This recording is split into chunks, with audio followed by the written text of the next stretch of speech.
इस साल सावन 22 जुलाई से 19 अगस्त तक रहेगा।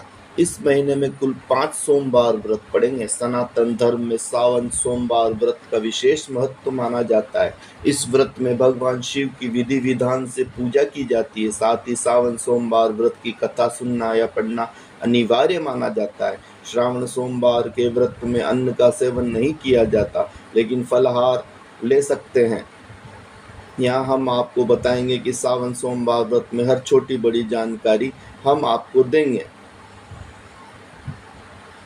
सावन सोमवार की पूजा की सामग्री कुछ इस प्रकार होती है। शिव पार्वती की प्रतिमा, फूल, दक्षिणा, पूजा के बर्तन, कुशासन, दही, पंचरस, इत्र, गंध, रोली, बिल्वपत्र, धतूरा, भांग, बेर, पंचफल, पंचमेवा, रत्न, सोना चांदी, आम्र मंजरी, मंदार पुष्प, गाय का कच्चा दूध, कपूर, धूप, दीप, रुई, मलयगिरी चंदन, शुद्ध देसी घी की मोली, जनेऊ, पंचमिष्टान, शहद, गंगा जल, पवित्र जल एवं शिव पार्वती के श्रृंगार की सामग्री। सावन सोमवार व्रत की विधि कुछ इस प्रकार है। सावन सोमवार व्रत में सुबह मंदिर जाकर शिव परिवार की विधि विधान से पूजा करें। फिर पूरे दिन बिना अन्न के उपवास रखें। इस दिन शिवलिंग पर बेलपत्र जरूर चढ़ाएं। शाम को सावन सोमवार व्रत की कथा सुनने के बाद मीठे भोजन का सेवन करें। अगले दिन सुबह फिर से शिव जी की पूजा करें और यथाशक्ति दान आदि देकर व्रत का पालन करें। ध्यान रहे कि इस व्रत में नमक का सेवन नहीं करना है। बेहतर होगा आप फलाहार व्रत ही रखें। सावन सोमवार की पूजा की विधि जो कुछ इस प्रकार है। सावन सोमवार व्रत के दिन सूर्योदय से पूर्व उठ जाएं और स्नान आदि करके स्वच्छ कपड़े पहन लें। इसके बाद शिव मंदिर जाकर शिवलिंग का जलाभिषेक करें। अगर आपके घर में शिवलिंग है तो उसी का अभिषेक करें। इसके बाद महादेव को सफ़ेद चंदन लगाएं और उन्हें भांग, धतूरा, बिल्व पत्र, आंकड़ा आदि चीज़ें अर्पित करें। भगवान शिव की प्रतिमा के समक्ष शुद्ध देसी घी का दीपक जलाएं। इसके बाद सावन सोमवार की व्रत कथा सुने, भगवान शिव की आरती करें। अंत में भगवान को भोग लगाएं। इस बात का ध्यान रखें कि व्रत वाले दिन सुबह शाम दोनों समय भगवान शिव शंकर की पूजा करनी है। शाम के समय भगवान शिव की पूजा के बाद व्रत खोलें। इस समय आप चाहें तो बिना नमक का अन्न भी ग्रहण कर सकते हैं। स्कंद पुराण के अनुसार एक बार सनत कुमार भगवान शिव से पूछते हैं कि प्रभु आपको सभी महीनों में सावन ही सबसे ज़्यादा प्रिय क्यों है। तब भगवान शिव कहते हैं मुझसे विवाह करने के लिए देवी सती ने कठोर तपस्या की और यहाँ तक कि अपने पिता के विरुद्ध जाना पड़ा।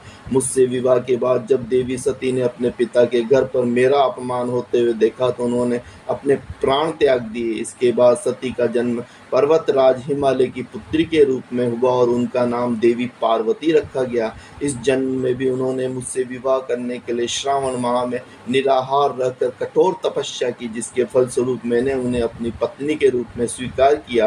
कहते हैं इसीलिए आज भी कई लोग इसी परंपरा का पालन करते हुए अपनी मनोकामना पूर्ति के लिए सावन सोमवार का व्रत रखते हैं। विशेष तौर पर कंवारी कन्याएं भगवान शिव जैसा पति पाने के लिए ये व्रत रखती हैं। सावन सोमवार व्रत में हमें क्या खाना चाहिए। सावन सोमवार व्रत में खीर, पूरी, दही, चावल खा सकते हैं। इस व्रत में साधारण नमक नहीं खाना चाहिए, बजाय आप सेंधा नमक खा सकते हैं। इसके अलावा आप इस व्रत में मौसमी फल जैसे केला, सेब, आम का सेवन भी कर सकते हैं। इस व्रत को खोलने के दौरान लौकी या कद्दू की सब्जी भी खाई जा सकती है। इसके अलावा आप साबूदाने का भी सेवन कर सकती हैं। सोमवार व्रत के कुछ नियम हैं जो इस प्रकार हैं। सावन सोमवार के व्रत में शिवलिंग का जल से अभिषेक जरूर करना चाहिए। इस व्रत में एक समय ही भोजन किया जाना चाहिए। इसके अलावा आप फलाहार ले सकते हैं। व्रत रखने वाले को दिन में सोना नहीं चाहिए। इस व्रत में तामसिक चीज़ों का सेवन नहीं करना चाहिए। सावन सोमवार की पूजा में आप भगवान शिव को हलवा, दही, भांग, पंचामृत, शहद, दूध, सफ़ेद बर्फी, मालपुआ, ठंडाई, लस्सी, सूखा मावा आदि का भोग लगा सकते हैं। सावन सोमवार व्रत रखने से भगवान शिव के साथ माता पार्वती की कृपा भी प्राप्त होती है। कहते हैं सावन के 4 सोमवार, 16 सोमवार व्रत जितना पुण्य देते हैं, सावन सोमवार व्रत की पूजा करते समय आपको भगवान शिव के बीज मंत्र ओम नमः शिवाय का जाप जरूर करना चाहिए। इससे आपको भोलेनाथ की विशेष कृपा प्राप्त होगी। सावन के आखिरी सोमवार वाले दिन सुबह उठकर नित्य कर्म से निवृत्त होकर स्नान कर लें। इसके बाद पूजा स्थल को गंगा जल से शुद्ध करें और वहां केले के 4 खंभे के द्वारा चौकोर मंडप बनवाएं। मंडप को फूल और बंदलवार से अच्छे से सजा लें। फिर एक लकड़ी के पट को तैयार किए गए मंडप के बीच में रखें। साथ ही पटरे पर सफेद वस्त्र बिछाएं। इसके बाद उस पर शिव पार्वती की प्रतिमा रखें। चौकी पर शिव पार्वती प्रतिमा के साथ चंद्रमा को भी किसी पात्र में स्थापित करें। अब सबसे पहले अपने आप को शुद्ध करें और जिसके लिए आप अपने हाथ में जल लेकर नीचे दिए गए मंत्र अपने ऊपर छिड़कना शुरू करें। मंत्र कुछ इस प्रकार के ओम पवित्र पवित्रो स सर्वात्मक यह स्मृते पुंडरीकाक्षो यो वहंत शुचि। इसके बाद पूजन सामग्री और आसन भी गंगा जल का छिड़काव करें। बाद में कुर्मदेव आदि से आसन योग का पूर्ण करें। इसके बाद भगवान को चंदन रोली अक्षत का टीका लगाएं। साथ ही फूल माला चढ़ाएं। इसके बाद मिठाई पूरी खीर अपनी श्रद्धा अनुसार चीजों का भोग लगाएं।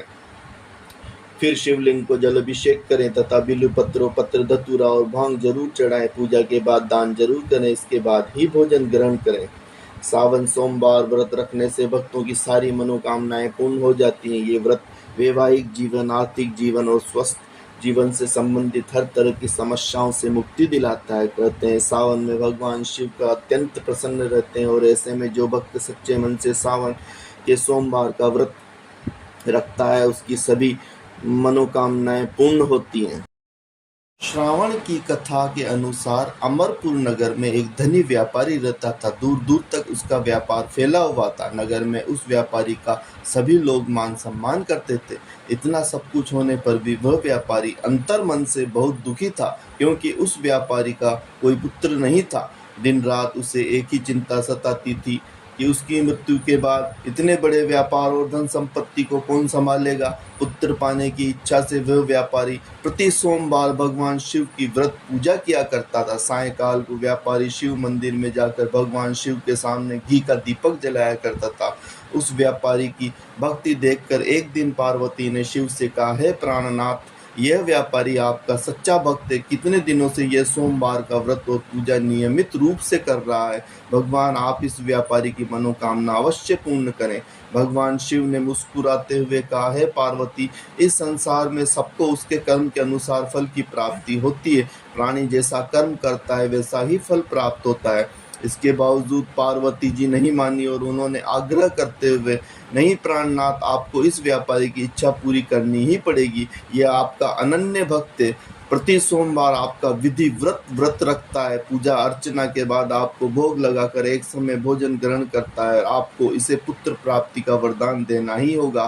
पार्वती का इतना आग्रह देखकर भगवान शिव ने कहा, तुम्हारे आग्रह में इस व्यापारी को पुत्र प्राप्ति का वरदान देता हूँ, लेकिन इसका पुत्र 16 वर्ष से अधिक जीवित नहीं रहेगा।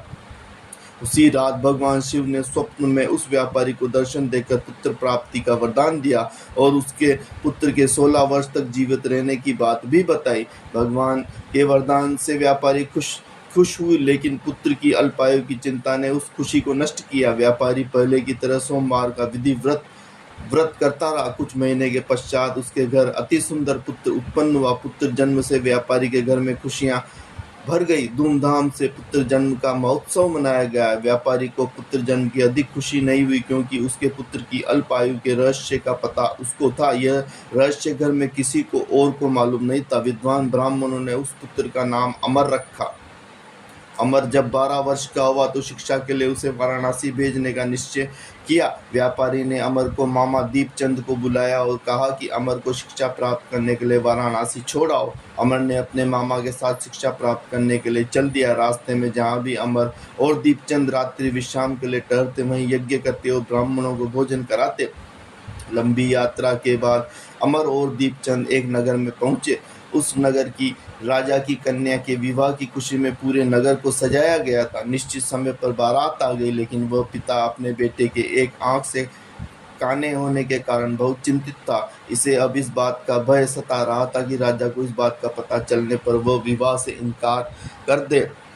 उसकी बदनामी होगी। वर के पिता ने अमर को देखा और उसके मस्तिष्क में एक विचार आया। सोचा, क्यों न इस लड़के को दूल्हा बनाकर राजकुमारी से विवाह करा दूं। विवाह के बाद इसको धन देकर विदा कर दूंगा और राजकुमारी को अपने नगर ले जाऊंगा।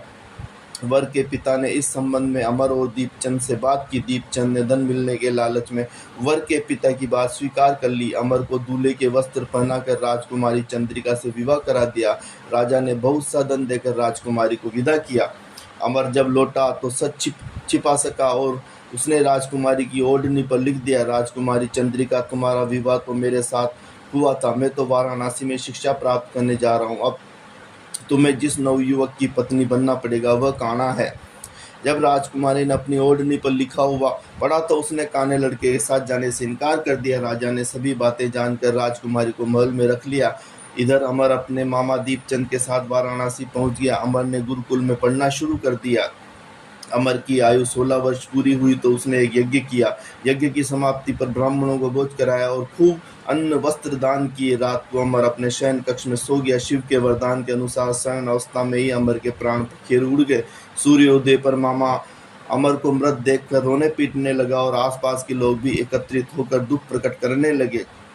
मामा के रोने के विलाप के स्वर से समीप गुजरते हुए भगवान शिव और माता पार्वती ने भी सुना। पार्वती जी ने कहा, प्राणनाथ, मुझे इससे रोने के स्वर सहन नहीं हो पा रहे हैं। इस व्यक्ति का कष्ट अवश्य दूर करें। भगवान शिव ने पार्वती के साथ अदृश्य रूप में समीप जाकर अमर को देखा। पार्वती जी से बोले, ये तो उसी व्यापारी का पुत्र है जिसे मैंने 16 वर्ष की आयु का वरदान दिया था। पार्वती जी ने फिर भगवान शिव से निवेदन किया, है प्राणनाथ, आप इस लड़के को जीवित करें, नहीं तो माता पिता पुत्र की मृत्यु के कारण रो रो कर अपने प्राण त्याग देंगे।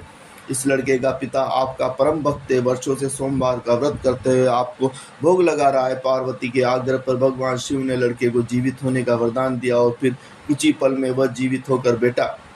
शिक्षा समाप्त करके अमर मामा के साथ अपने नगर की ओर चल दिया। दोनों चलते हुए उसी नगर में पहुंचे जहां अमर का विवाह हुआ था। उस नगर में अमर ने यज्ञ का आयोजन किया। समीप से गुजरते हुए नगर के राजा ने यज्ञ का आयोजन देखा।